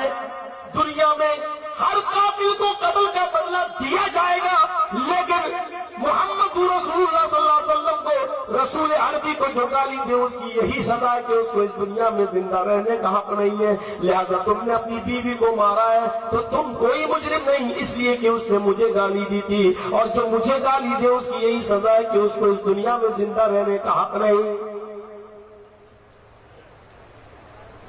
یہ رسول سے محبت تھی، بیوی سے محبت تھی اس کو، لیکن رسول سے زیادہ نہیں. میری ماں بہنیں آئی، ابھی ہنگامہ ہو رہا تھا، ان کو تو بیچاریوں کو فیئر اینڈ لولی اور پاؤنڈ سے فرصت ہی نہیں ملتی. یہ محبت کیا؟ یار ابھی آئے نا 1-2 واقعہ میں عورتیں کس طریقے کی تھیں اور کس طریقے سے وہ محبت کیا کرتی تھی اللہ کے نبی جناب محمد رسول اللہ صلی اللہ علیہ وسلم سے. ہماری ماں بہنیں بھی سنیں اور غور کریں اور سوچنا بھی چاہیے. تو بیوی سے زیادہ رسول سے محبت، اولاد سے زیادہ، باپ سے زیادہ، بھائی سے زیادہ رسول سے محبت. آئیے ایک اور جملہ سنتے چلیں. قُلْ إِنْ كَانَ آبَاؤُكُمْ وَأَبْنَاؤُكُمْ وَإِخْوَانُكُمْ وَأَزْوَاجُكُمْ وَعَشِيرَتُكُمْ. عشیرہ یہی آ گیا واقعہ. لیجیے ہماری ماں بہنیں اگر آئی ہیں تو سنیں یہی واقعہ، سمجھ لیں کہ عورتوں کے بارے میں کچھ نہیں بولا گیا تو یہی ایک واقعہ ان کے لیے تھا. وَعَشِيرَتُكُمْ، پورے خاندان کی محبت ایک طرف اور رسول کی محبت ایک طرف. خاندان کی محبت چھوڑا دو لیکن رسول کی محبت کو قربان مت دو. منظر دیکھنا ہے تو جنگ احد کا منظر دیکھو.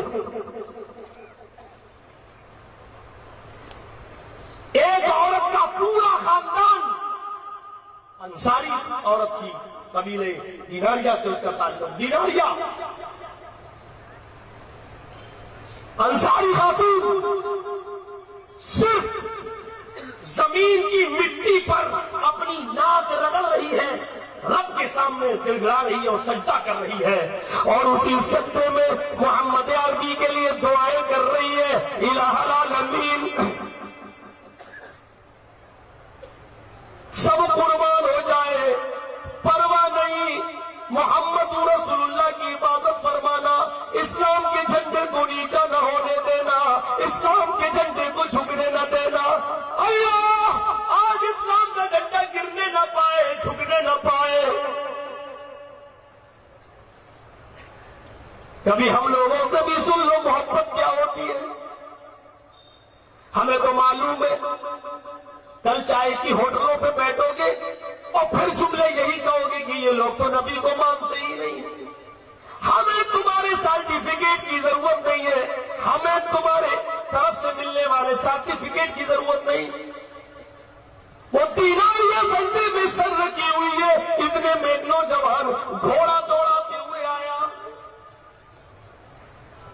دیناریہ نے گھوڑے کی ٹاپوں کی آواز سنی، سجدے سے سر اٹھا لیتی ہے اور کہتی ہے نوجوان ذرا رک جا. وہ رک گیا. کہا نوجوان کیا بات ہے؟ نوجوان کیا بات ہے؟ سر نیچے کر لیا. ارے سر نیچے مت کر. وہ سر جھکائے ہوئے. کہا محمد کا سپاہی سر جھکا کر نہیں، سر اٹھا کر بات کرتا ہے. تو کیسا محمد کا سپاہی ہے؟ سر اٹھا کر بات کر. اس نے سر اٹھایا. کہا موت کیا پوچھتی ہے؟ کہا جنگ کا حال بتا. کہا جنگ تو ٹھیک ہے، صحیح چل رہی ہے. محمد کے جانثار ساتھی محمد رسول اللہ کی خاطر لڑ رہے، اسلام کے لیے لڑ رہے، لیکن ایک بری خبر ہے. کہا کیا؟ آج جنگ کے اندر تیرا باپ شہید کر دیا گیا. کلیجے پہ چوٹ لگی. میرا باپ؟ ہاں. پھر ہاتھ ہٹاتی ہے اور مسکرا کر کہتی ہے بیٹے میں نے اپنے باپ کے بارے میں نہیں پوچھا. دیکھیے جملے، بیٹے میں نے اپنے باپ کے بارے میں سوال نہیں کیا. مجھے خبر دے، مجھے بتا اس جنگ کے اندر فاطمہ کے باپ کا کیا حال ہے، اس جنگ کے اندر فاطمہ کا باپ کیسا ہے. اس نوجوان نے سر اٹھا کر کہا ماں جنگ کے اندر محمد رسول اللہ خیمے کے اندر ہے اور جانثار صحابہ لگے ہوئے، محمد رسول اللہ کو کوئی تکلیف نہیں، وہ سلامت ہے، خیریت سے. نظر آسمان پہ اٹھی. اللہ تیرا شکر ہے. پھر دیناریہ سجدے میں چلی گئی اور محمد رسول اللہ کی جنگ کی کامیابی کی دعا کرنے لگی. میری بہنوں، ایسی ہوتی ہے محبت. اس کا باپ میدان جنگ میں قتل کر دیا گیا. تمہارا باپ مر جائے، خبر آ جائے مائکے سے تو گھر سے اوڑنا بھول جاؤ گی، سینے پٹک کے گھر پہنچو گی ہائے، اور گھر پہنچ کے بھی اپنے باپ کی خوبیاں بیان کر کے رو گی، چیخوں گی، نوحہ کرو گی، ماتم کرو گی. تمہارے اسلام کے ساتھ محبت کا یہ عالم، اور ادھر دیکھو باپ کی شہادت کی خبر سنتی ہے تو کہتی ہے مجھے اپنے باپ کی فکر نہیں، فاطمہ کے باپ کی خبر دو. اور پھر سجدے میں گر جاتی ہے. دوسرا نوجوان آیا، سر اٹھاتی ہے کہ تینوں جوان کہاں سے آئے ہو جنگ سے، کیا حال ہے؟ کہا ٹھیک ہے لیکن ایک بری خبر ہے. کہا کیا خبر ہے؟ اس کو بری کیوں کہہ رہا ہے؟ کہا تیرے لیے اس لیے بری کہہ رہا ہوں. بتا کیا خبر ہے؟ کہا جنگ کے اندر تیرا بھائی بھی شہید کر دیا گیا. کلیجے پہ چوٹ لگی. تھوڑی دیر کے بعد سنبھل کے بولتی ہے بیٹے میں نے اپنے بھائی کے بارے میں تو نہیں پوچھا تھا، ہم نے اپنے بھائی کے بارے میں تو سوال نہیں کیا تھا. ہمیں بتا کہ موسیٰ کا بھائی کیسا ہے، عیسیٰ کا بھائی کیسا ہے. سارے نبی آپس میں بھائی بھائی. بتا موسیٰ اور عیسیٰ کا بھائی کیسا، محمد رسول اللہ کیسے ہے. ٹھیک ہے الحمدللہ. تو یہاں کیوں آیا ہے؟ جا میدان جنگ میں جا، محمد کا ساتھ دے، جلدی جا۔ وہ اپنے بھائی کی شہادت کی خبر بھی سنتی ہے اور پھر اس نوجوان کو جنگ میں بھیجتی ہے اور خود سجدے میں گر جاتی ہے، ناک اپنی زمین پہ رگڑ رگڑ کے دعا کر رہی ہے، اللہ اس جنگ میں محمد رسول اللہ کا پرچم جھکنے نہ پائے، اس جنگ میں محمد رسول اللہ کا پرچم جھکنے نہ پائے۔ آج نبی کو فتح ملنی چاہیے۔ تھوڑی دیر کے بعد ایک اور نوجوان گھوڑا دوڑاتے ہوئے آ رہا ہے، تیناریاں سجدے سے سر اٹھاتی ہے اور جنگ کے بارے میں پوچھتی ہے، اے نوجوان کہاں سے آیا؟ کہنے لگا جنگ سے۔ کیا حال ہے؟ ٹھیک ہے۔ کہا سب صحیح تو ہے؟ کہا سب ٹھیک ہے، لیکن ایک بری خبر ہے۔ کہا کیا ہوا؟ کہا ماں پوری ہو چکی ہے، یہ صدمہ برداشت کر پائے گی یا نہیں؟ کہنے لگی میں محمد کی جنگ کی کامیابی کی دعا کر رہی ہوں۔ صدمہ کیسا؟ باپ میرا قتل کر دیا گیا، بھائی میرا شہید ہو گیا، دیکھ میرے اوپر کوئی فرق نہیں پڑا، اب تو کون سی خبر لے کے آیا؟ کہا ماں جنگ کے اندر تیرا بیٹا بھی قتل کر دیا گیا ہے، جنگ کے اندر تیرا بیٹا بھی شہید کر دیا گیا۔ کلیجے پہ چوٹ لگی، آنکھوں میں آنسو آئے، لیکن اس نوجوان کے سامنے آنسوؤں کو زمین پہ نہ گرنے دیا۔ اس نے سر آسمان کی طرف اٹھا لیا، نظریں اوپر کر لی اور آنسوؤں کو آنکھوں میں پی گئی۔ اس نے آنسوؤں کو زمین پہ نہیں گر کر دیا، سر نیچے کیا، پھر اس نوجوان سے کہنے لگی بیٹا میں نے اپنے بیٹے کے بارے میں کب پوچھا تھا تجھ سے جو تو بتانے لگا؟ مجھے خبر تھی آمینہ کا بیٹا کیسا ہے، عبداللہ کا لبِ جگر کیسا ہے، آمینہ کا بیٹا کیسا ہے، عبداللہ کا بیٹا کیسا ہے۔ مجھے میرے بیٹے کی خیریت نہیں، مجھے آمینہ کے بیٹے کی خیریت دے، مجھے آمینہ کے بیٹے کی خبر دے۔ کہتا ہے وہ نوجوان الحمدللہ وہ ٹھیک ہے، تو تو یہاں کیا کر رہا ہے؟ جا محمد رسول اللہ کا ساتھ دے۔ اس نوجوان نے گھوڑا موڑا اور میدان جنگ کی طرف لے گیا۔ اب یہ لے کے گیا، یہاں دیناریہ نے سجدے میں سر رکھا، اب یہ لڑکا پہنچ بھی نہیں پایا کہ دوسرا گھڑسوار آ گیا، گھوڑا دوڑاتے ہوئے دیناریہ نے سر سجدے سے اٹھایا، کہنے لگی تو کیا خبر لے کے آیا؟ کہا ماں بڑی دردناک خبر ہے۔ کہا تو بھی بتا دے، میں نراش نہیں ہوں گی، مایوس نہیں ہوں گی۔ کہا ماں جنگ کے اندر تیرا شوہر بھی قتل کر دیا گیا، سر کا سائے رفیق حیات تھا، پوری زندگی کا ساتھی تھا، اسی کے کاندھوں پر، ہر شوہر کے کاندھوں پر عورت کی پوری زندگی نربھر ہوتی ہے، وہ سر کا سائے بھی اٹھ گیا اور شوہر بھی میدان جنگ میں قتل کر دیا گیا۔ کلیجے پہ چوٹ لگی، نظریں آسمان پہ اٹھا لی اور اس نے آنسوؤں کو زمین پہ نہیں گرنے دیا۔ پھر نیچے دیکھ کر کہتی ہے نوجوان میں نے اپنے شوہر کے بارے میں کب پوچھا تھا؟ مجھے اپنے شوہر کی فکر نہیں ہے، مجھے خدیجہ کا شوہر بتا کیسا ہے، مجھے بتا کیسا ہے وہ، ٹھیک تو ہے میدان جنگ میں؟ الحمدللہ خدیجہ کے شوہر کو کچھ نہیں ہوا ہے، جناب محمد رسول اللہ بالکل صحیح ہے۔ کہتی ہے نوجوان ایک بات بتا، میرا بیٹا میدان جنگ میں قتل ہو گیا، نبی کو کچھ نہیں ہوا، میرا بھائی میدان جنگ میں قتل ہو گیا، تو کہتا ہے نبی کو کچھ نہیں ہوا، میرا بھائی میدان جنگ میں قتل ہو گیا، تو کہتا ہے نبی کو کچھ نہیں ہوا، میرا شوہر میدان جنگ میں قتل ہو گیا، لیکن میں نے پوچھا نبی کیسے؟ تو کہتا بالکل صحیح، میرے باپ بھائی شوہر بیٹا سب قتل شہید ہو جائے اور نبی کو تو کچھ جھوٹ بول رہا ہے، سچی بات نہیں بتا رہا ہے۔ کہا ماں نبی کو کچھ نہیں ہوا۔ نہیں بیٹا مجھے چل کے دکھا۔ کہا ماں بیٹھ جا میرے سواری پر۔ اس نے اپنی سواری پر بٹھایا، لے کے چلنے لگا۔ کیا دیکھتی ہے کہ محمد رسول اللہ کے خیمے پر چاروں طرف سے پردہ پڑا ہے اور محمد کے جانثار صحابہ صلی اللہ علیہ وسلم کے جانثار صحابہ تیروں کو اپنے ہاتھوں پر روک رہے ہیں، تیر آتا ہے کوئی اپنے سینے میں روک رہا ہے، ان تیروں کو وہ خیمے کے اندر نہیں جانے دے رہے ہیں۔ کہا ماں دیکھ یہ نبی کا خیمہ ہے اور یہ لوگ اپنے ہاتھوں اور اپنے جسموں پر تیر روک رہے ہیں، دیکھ نبی کے اوپر کچھ حملہ نہیں ہو رہا ہے۔ اس نے کہا مجھے جب تک چہرہ نہیں دکھائے گا مجھے چین نہیں ملے گا۔ وہ پیچھے کے راستے سے لے گیا، اس نے خیمے کا پردہ ہٹایا، کہا دیکھ اللہ کے نبی خیریت سے بیٹھے اس خیمے کے اندر۔ اس دیناریہ نے خیمے کے پردے کو ہٹایا، آمینہ کے لال کے چمکتے چہرے کو دیکھا، اس چہرے کو دیکھ کر کبھی حسان ابن ثابت نے یوں تعریف کی تھی، وَأَحْسَنَ مِنْكَ لَمْ تَرَ قَطُّ عَيْنِي، اتنے خوبصورت ہے کہ دنیا کی کسی عورت نے آپ سے زیادہ حسین بچہ میری آنکھوں نے دیکھا ہی نہیں ہے، اور دنیا کی کسی عورت نے آپ سے زیادہ خوبصورت بچہ پیدا ہی نہیں کیا ہے۔ اس چہرے کو دیکھتی ہے تو غور سے دیکھتی ہے، اور جب اللہ کے نبی کو جی بھر کے دیکھ لیتی ہے، اللہ کے نبی کی آنکھوں میں آنکھیں ڈال لیتی ہے، نبی کے چہرے کو دیکھ لیتی ہے، تو چیخ کر کہتی ہے کل مصیبت بعدک جلل۔ آقا آپ کے چہرے کو دیکھا مجھے باپ کا غم نہیں، بھائی کا غم نہیں، بیٹے کا غم نہیں، شوہر کا غم نہیں، آپ سلامت تو سب سلامت۔ آئے اللہ میری ان چاروں شہادتوں کو قبول کر لے، باپ کی قربانی، بیٹے کی شہادت، بھائی کی شہادت، شوہر کی شہادت، اور کل قیامت کے دن جب ان کو جنت دے تو ان کے بدلے میں اے اللہ ان کے ساتھ مجھے بھی جنت دینا۔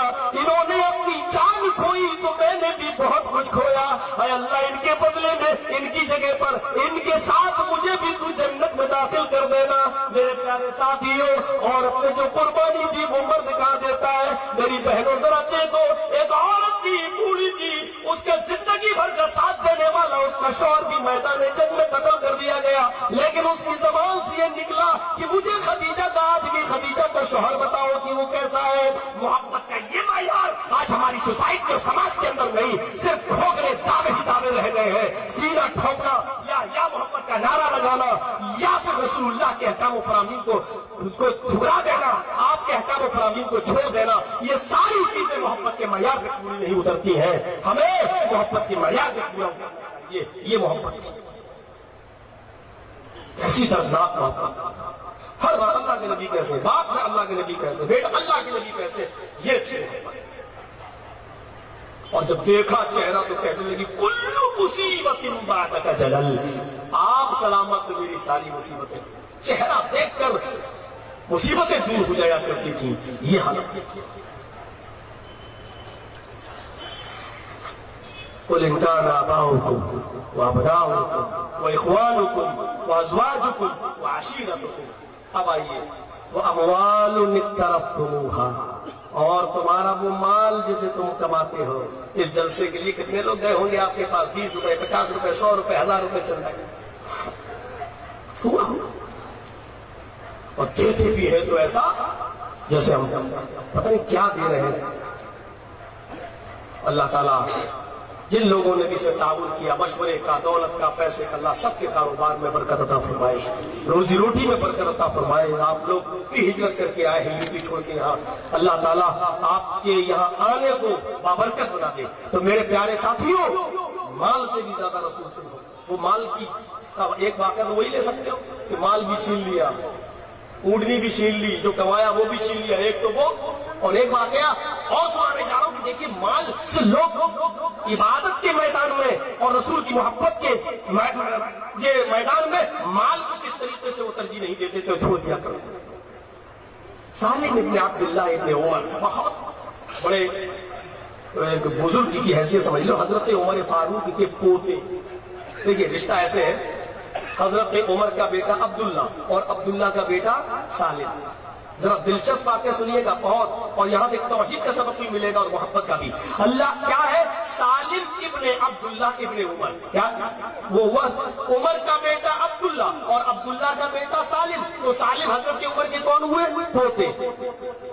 مکہ میں خانہ کعبہ کا طواف کر رہے ہیں، مکے میں خانہ کعبہ کا طواف، آپ جانتے ہیں 7 چکر لگائے جاتے ہیں، اور اسی مکے میں جب سالم طواف کر رہے تھے تو اس مکے کا حاکم ہشام ابن عبد الملک بھی طواف کر رہا تھا، حاکم وقت جو خلیفہ جو حاکم تھا وہ بھی طواف کر رہا تھا۔ حضرت سالم طواف کر رہے ہیں اور ہشام ابن عبد الملک بھی طواف کر رہا ہے،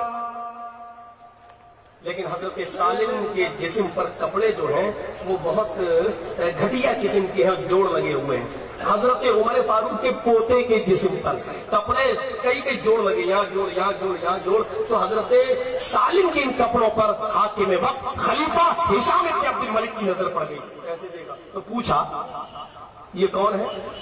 لوگوں سے پوچھا یہ پھٹے پرانے کپڑے پہن کر آیا، یہ کون ہے آدمی بیچارہ اتنا غریب ہے، اس کی مدد کرنا چاہیے، میں حاکم ہوں، میں خلیفہ ہوں، میں اس کی کچھ مدد کروں گا بیت المال سے، یہ کون آدمی ہے؟ جواب ملا یہ حضرت عمر فاروق کا پوتا ہے سالم۔ خلیفہ کے پیروں کے نیچے سے زمین سڑک گئی۔ 22 لاکھ مربع میل پر حکومت کرنے والی شخصیت عمر کی، کتنے؟ 22 لاکھ مربع میل۔ 22 لاکھ مربع میل تو یہ آپ کا انڈیا بھی نہیں ہے پورا۔ 22 لاکھ میل سامنے، 22 لاکھ میل پیچھے، اور 22 لاکھ میل دائیں اور 22 لاکھ میل بائیں، 22 لاکھ مربع چاروں طرف سے 22 لاکھ۔ اردن بھی اسی میں، چائنا بھی اسی میں، ایران بھی اسی میں، دمشق بھی اسی میں، شام بھی اسی میں، فلسطین بھی اسی میں۔ اتنی کنٹری پر بیک وقت حکومت کرنے والی شخصیت حضرت عمر، اور اس کا پوتا خلیفہ کے سامنے جب طواف کر رہا ہے تو جوڑ لگے ہوئے کپڑوں میں، ان جوڑ والے کپڑوں اور پھٹے پرانے حرام کی حالت میں جب خلیفہ نے دیکھا تو دوران طواف ہی اس سے کہا، طواف کے دوران مل گئے، کیا نام ہے؟ سالم۔ باپ کا نام کیا ہے؟ عبداللہ۔ دادا کا نام کیا ہے؟ عمر۔ تم عمر کے پوتے ہو کا؟ مجھے پہچانا؟ حضرت سالم جواب دیتے ہیں یا تو سب اللہ کے بندے، ہماری طرح تم بھی یہاں پر طواف کرنے آئے ہو؟ کہا نہیں، میں ہشام ابن عبد الملک ہوں، میں اس علاقے کا خلیفہ ہوں، حاکم وقت ہوں، تمہاری یہ حالت میں نے دیکھی، مجھ پہ رہا نہیں گیا، تمہارے دادا نے بہت بڑی قربانی دی تھی اور بہت اچھی حکومت چلائی تھی، دیکھیے میں جانتا ہوں کہ تمہارا دادا کچھ چھوڑ کر نہیں گیا ہے، اس نے ایک پیسے کی بے ایمانی نہیں کی ہے، یہی وجہ سے تمہارے پاس کچھ بھی نہیں ہے، میں حاکم وقت ہوں، بیت المال سے میں تمہاری کچھ مدد کرنا چاہتا ہوں، مانگو تمہیں کس چیز کی ضرورت ہے؟ کتنا سونا چاہیے، چاندی چاہیے، کپڑا چاہیے، غلہ چاہیے، اناج چاہیے؟ سالم ابن عبداللہ نے کہا شکریہ، مجھے ان ساری چیزوں میں سے کسی چیز کی ضرورت نہیں، اور پھر وہ طواف کرنے لگے۔ جیسے ہی دوسرا چکر ہوا اس نے پھر پکڑ لیا حاکم وقت نے، ہشام ابن عبد الملک نے، ارے بھائی مانگتے کیوں نہیں ہو؟ میں خلیفہ ہوں، میں تمہاری مدد کرنا چاہتا ہوں۔ یہاں جواب سنیے، سالم ابن عبداللہ نے جو جواب دیا، بھائی میرے پیچھے کیوں پڑے ہو؟ میں طواف کر رہا ہوں، مجھے طواف کرنے دو۔ اس نے کہا میں تمہاری مدد کرنا چاہتا ہوں، مانگو، تم کیا مانگتے ہو؟ بتاؤ کیا چاہیے تمہیں، کس چیز کی ضرورت؟ میں تو نہیں جانتا ہوں، تمہیں ضرورت کس چیز کی بتاؤ۔ حضرت سالم نے جو جواب دیا وہ یہ تھا، انی لاستحی من اللہ، اور سے سنیے گا عربی میں جو جواب دیا انہوں نے، انی لاستحی من اللہ ان اسأل فی بیتی غیرا، آئے ہشام یہ اللہ کا گھر ہے، خانہ کعبہ، کیا کہا؟ آئے ہشام یہ اللہ کا گھر ہے، انی لاستحی من اللہ، اور مجھے اللہ سے شرم آتی ہے، اور مجھے اللہ سے شرم آتی ہے، ان اسأل فی بیتہ غیرا، کہ اللہ کے گھر میں ہوتے ہوئے میں کسی غیر کے سامنے دامن پھیلاؤں۔ کیا محبت تھی دین سے۔ مولانا جرجیز صاحب اٹاوا کے رہنے والے ہیں، اور ملائم سنگھ اگر کہے کہ بتاؤ جرجیز کیا چاہیے، میری حکومت ہے، تو ہم تو پٹارا کھول دیں گے کہ یہ دو، آپ نے کیا ہی کیا مسلمانوں کے لیے، ہمیں تو سب یہ اتنا اچھا موقع ہم اپنے ہاتھ سے جانے دیں گے، اور وہ خود کہہ رہا ہو بتاؤ کیا چاہیے، تو ہم تو 50 چیزیں گنوا دیں گے۔ یہ مثال ہم اپنے اوپر دے رہے ہیں، ہر آدمی اپنے اوپر بھی قیاس کر سکتا ہے۔ تو میرے بھائیوں ذرا تصور کیجئے، حاکم وقت کہہ رہا بتاؤ میں خلیفہ ہوں، تمہیں کیا چاہیے، اور سالم یہ جواب دے رہے کہ میں اللہ کے گھر میں ہوں، خانہ کعبہ میں ہوں، اور اللہ کے گھر میں ہوتے ہوئے مجھے شرم آتی ہے کہ کسی غیر کے سامنے ہاتھ پھیلاؤں، ان اسأل فی بیتی غیرا، مجھے شرم آتی ہے کہ میں اللہ کے گھر میں ہوتے ہوئے کسی غیر کے سامنے ہاتھ پھیلاؤں۔ ہاشم ہشام ابن عبد الملک نے انسلٹ سمجھی، جیسے اگر ہم کہہ رہے ہیں مجھے کچھ نہیں چاہیے بھائی، تو لوگ کیا سمجھیں گے، یہ آج کا چیف منسٹر کیا کہے گا، ارے انہوں نے انسلٹ کر دیا، میں دینے گیا، اس نے پھینک دیا میرا چیک، تو اس نے بھی یہ سمجھا کہ تو میری توہین ہے، چلو اللہ کے گھر میں اس کو شرم آتی ہے۔ ہشام ابن عبد الملک دیکھ رہا ہے کہ اب یہ کیا کر رہے ہیں، 7 چکر پورے کیے۔ حضرت سالم ابن عبداللہ نے مقام ابراہیم کے پاس جا کر 2 رکعت نماز پڑھی، اور 2 رکعت نماز پڑھنے کے بعد اپنے دونوں ہاتھوں کو پھیلا لیا، اللہ کے سامنے مانگ رہے ہیں۔ خانہ کعبہ میں نہ مانگے تو کہاں مانگے؟ دونوں ہاتھ پھیلائے اور دعا مانگنا شروع کر دی۔ آہستہ آہستہ مانگ رہے تھے، دل سے مانگ رہے تھے۔ کیا مانگ رہے تھے سالم جانتے اور اللہ جانتا ہے۔ ہشام دیکھ رہا ہے دعا مانگ رہے ہیں، اب یہ باہر نکلیں گے۔ دعا مانگتے وقت ہشام باہر نکل گیا، ایک چوراہے پر آ گیا۔ وہ جانتا تھا کہ طواف کے بعد نماز پڑھیں گے ابراہیم، مقام ابراہیم پر، اس کے بعد صفا اور مروہ کے چکر لگائیں گے، اور اس کے بعد یہ باہر ہی نکلے۔ چلو ہم باہر ہی بیٹھتے ہیں۔ خلیفہ ان کے انتظار میں مسجد کے باہر بیٹھ گیا چوراہے پر، اور جیسے ہی خلیفہ مسجد کے باہر چوراہے پر بیٹھا، تھوڑی دیر کے بعد سالم ابن عبداللہ طواف کر کے اور صفا مروہ کی سعی کر کے جب لوٹے واپس آئے تو اسی چوراہے سے گزر رہے تھے۔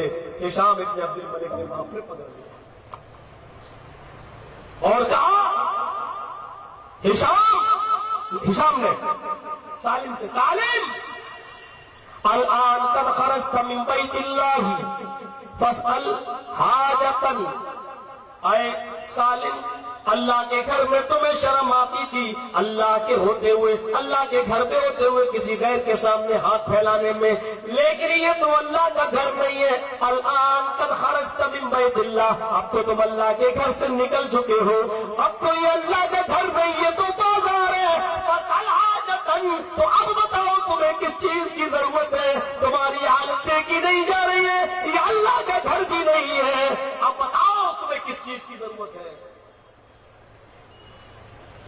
حضرت سالم سمجھ گئے کہ یہ ہاتھ دھو کر نہیں، نہا دھو کر میرے پیچھے پڑا ہے، اور یہ مجھے دنیا کی کچھ چیزیں دے کر ہی رہے گا، سونا چاندی، اور یہ چیز اگر میرے پاس آ گئی تو کہیں ایسا نہ ہو کہ ہمیں اللہ کے ذکر سے اور عبادت سے کہیں چیز غافل نہ کر دے۔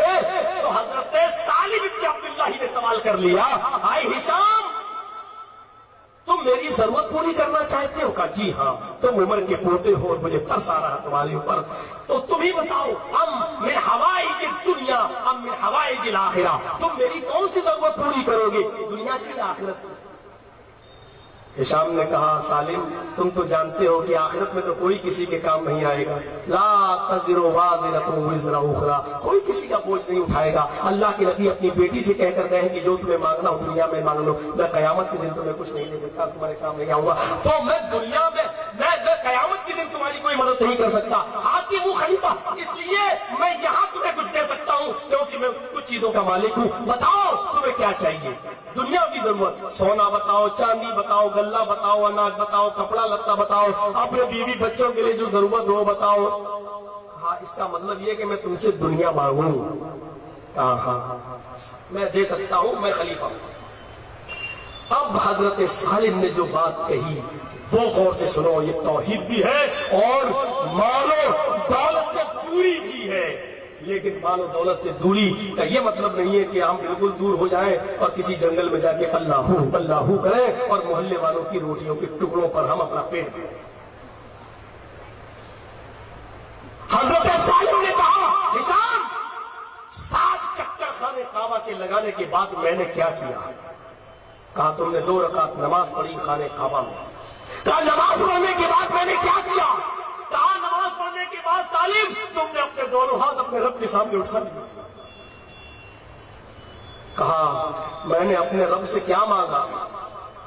خلیفہ کہتا ہے ہشام یہ میں کیا جانوں کہ تم نے اپنے رب سے کیا مانگا؟ تم آہستہ مانگ رہے تھے، زبان تمہاری ہل رہی تھی، تم نے کیا مانگا یہ تم جانتے ہو، تمہارا رب جانتا ہے، ہم کیسے بتا سکتے ہیں؟ بالکل صحیح، آل رائٹ، بالکل صحیح کہہ رہے ہو تم، لیکن اے ہشام آج یہ بتانا ضروری ہے کہ میں نے کیا مانگا۔ اے ہشام تم مجھ سے بار بار کہہ رہے ہو کہ دنیا مانگو، سونا مانگو، چاندی مانگو، جب میں اپنے رب کے سامنے اپنے دونوں ہاتھ اٹھائے ہوئے تھا نماز کے بعد اور میں اپنے رب سے مانگ رہا تھا تو میں نے کیا مانگا یہ تو میں تمہیں نہیں بتاؤں گا، یہ میرے اور میرے رب کے درمیان ایک راز ہے، میں نے رب سے کیا مانگا میں تمہیں کیوں بتاؤں؟ لیکن تم بار بار مجھ سے کہہ رہے ہو سونا چاندی غلہ اناج کپڑا مجھ سے مانگو، دنیا مجھ سے مانگو، تو میں تمہیں یہ بتا دینا چاہتا ہوں کہ جب میں اپنے دونوں ہاتھ اپنے رب کے سامنے پھیلائے ہوئے تھا، اپنے رب سے کچھ مانگ رہا تھا، تو 5 سال تم دنیا